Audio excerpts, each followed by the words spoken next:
महाराष्ट्र नवनिर्माण सेना के अध्यक्ष राज ठाकरे से महाराष्ट्र के उप मुख्यमंत्री एकनाथ शिंदे उनके निवास स्थान पर मुलाकात, जबकि उसके बाद राजनीतिक गलियारों में चर्चा का यह विषय बन गया।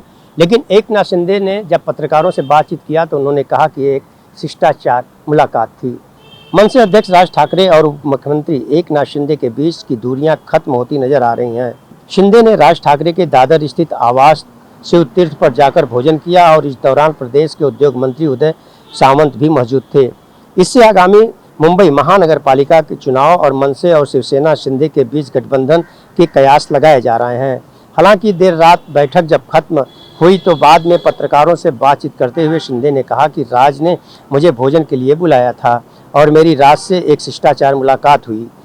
इस बैठक में राजनीतिक मायने नहीं निकालने जाने चाहिए, क्योंकि बैठक में राजनीतिक मुद्दों पर चर्चा नहीं हुई है। उन्होंने मुझसे कहा कि कामकाज और विकास कार्यों पर चर्चा की और मुंबई मनपा चुनाव के लिए अभी काफ़ी समय है।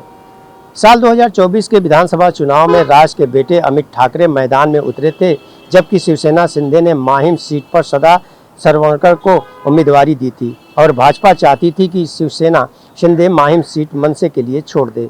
लेकिन शिवसेना शिंदे ने सदा सरवणकर की उम्मीदवारी वापस नहीं ली और मनसे और शिवसेना शिंदे की लड़ाई में शिवसेना के उद्धव ठाकरे के उम्मीदवार महेश सावंत विजयी हुए थे। इसके बाद से राज और शिंदे के बीच के रिश्तों में खटास पैदा हुई थी, इसलिए राज ने गठबंधन के बारे में कोई चर्चा नहीं की।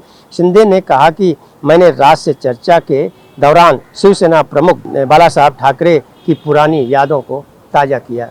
अब देखने की बात यह होगी कि जो कयास लगाए जा रहे हैं कि राज ठाकरे से कहीं न कहीं महाराष्ट्र के उप मुख्यमंत्री से वह नाराज़ थे और इसी के कारण उप मुख्यमंत्री जो हैं एकनाथ शिंदे उनके निवास स्थान पर जा कर के बहुत सारी बातें उनसे की हैं और कयास ये भी लगाए जा रहे हैं कि शायद महानगर पालिका के चुनाव में शिंदे गुट जो है खास तौर से राज ठाकरे के साथ भी मिलकर के चुनाव लड़ सकता है।